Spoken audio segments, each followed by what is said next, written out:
Hello everyone, this is Mumbo and welcome back to another Minecraft video, and in this one we're going to take a look at Redstone. Now everyone knows that Redstone is a little bit confusing. I mean, when you're working on a project it involves logic, it involves a tiny bit of brain power, and sometimes things can get just a little bit tough.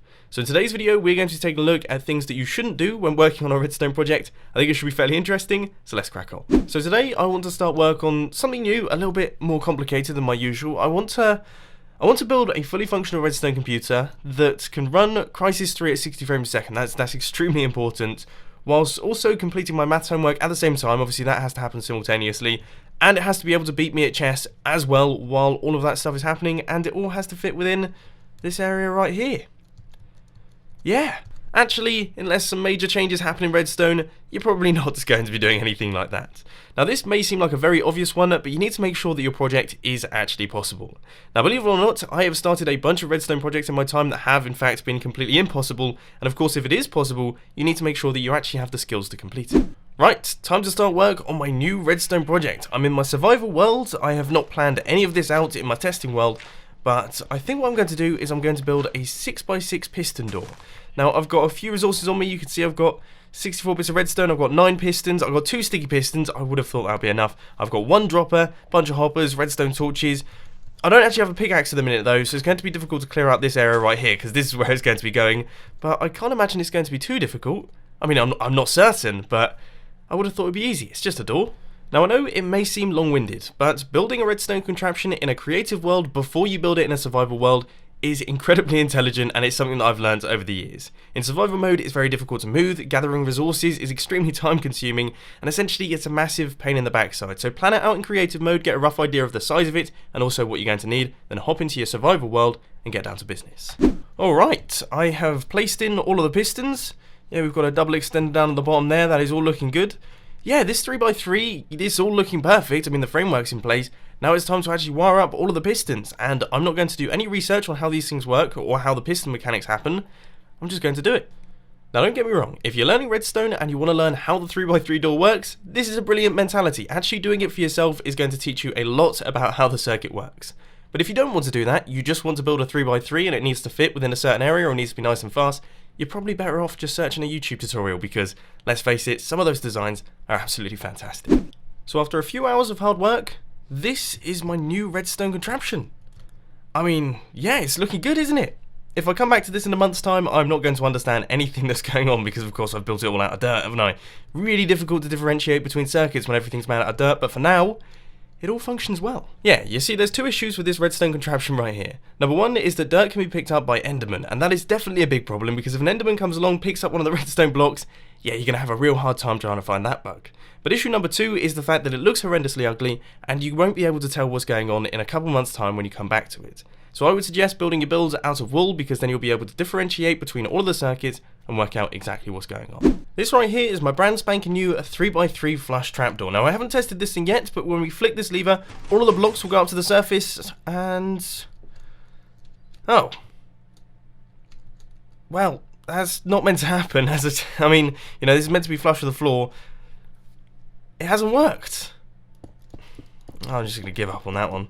That, my friend, is not the attitude. The chances are your redstone build probably isn't going to work for the first time. Redstone is a very strange item in Minecraft, and occasionally it can do some pretty interesting stuff, and also the brain can occasionally do some pretty interesting stuff. So if it doesn't work, go take a look at the circuit. Maybe take a break from Minecraft for a little while, pop back to it, and I'm sure you'll be able to find a solution. So I really want to build a 3x3 piston door, and I'm going to try my best to follow a tutorial for it. I found a good one on YouTube.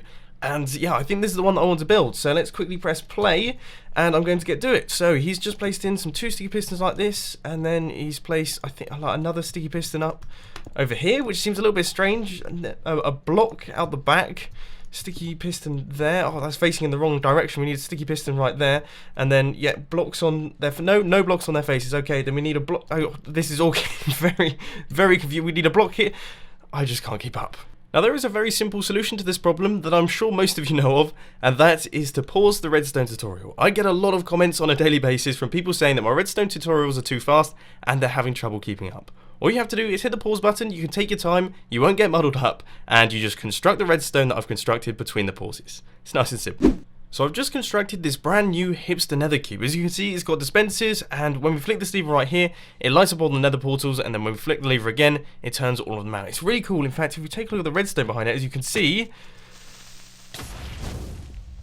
I mean, yeah, that hasn't gone so well, has it? Not lighting up your redstone builds can be a fairly expensive mistake. If you're lucky, a few zombies and skeletons will spawn in there, you'll be able to kill them off, but if you're really unlucky, of course a creeper will spawn in there, completely blowing the entire thing to smithereens. So just grab your torches and place them around occasionally. I must admit, I do have a bit of a full inventory right here, but I think we're going to do a little bit of redstone. So first up, I'm going to have to place in like a few bits of redstone like that, and then I think I'm going to need a few, maybe a repeater heading off in this direction. And oh, I need another piece of redstone dust over here, and then I'm fairly certain it's a dispenser right there.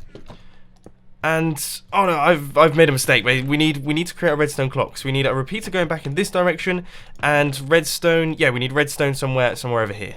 No, that's not going to work, is it? Now, of course, that was a bit of an extreme and dramatic example, but the point still stands. A tidy inventory is definitely a tidy mind. You don't want to be doing redstone with a crazy full inventory without all of your redstone resources on you. I like to have all of them in the hotbar so they're nice and easily accessible, and a good tip is to use your offhand so that you can easily place in redstone dust.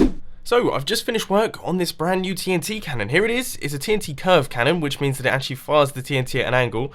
And when we hit the button right here, you can see TNT, then we get another bit of TNT, and oh my. And I've forgotten to back up that world. Oh. I think the tip from this clip is fairly obvious. If you're working on any volatile builds, for example TNT based bits or slime block things, it's probably smart if you back up your worlds frequently, and definitely back up your worlds before you test them, because otherwise you could end up with a very big mess or potentially no contraption whatsoever. For this final tip, I'm just going to say it to your face. Doing redstone without being subscribed to any redstone YouTubers. I mean, what are you thinking? What on earth are you doing? You should definitely go and check them out. I'll put links down in the description, of course. There is one absolutely fantastic redstone YouTuber that you should definitely check out. He's got a brilliant mustache, really well known for his redstone videos. And of course, I'm talking about SethBling. Go and check him out. But unfortunately, ladies and gents, that is all I've got time for today. Hopefully, you are now going to better your ways and be better at making redstone contraptions. But if you have enjoyed this video, please be sure to hit that like button. And if you really loved it, then make sure to subscribe. But thanks for watching, guys. This has been Mumbo, and I'm out. I'll see you later.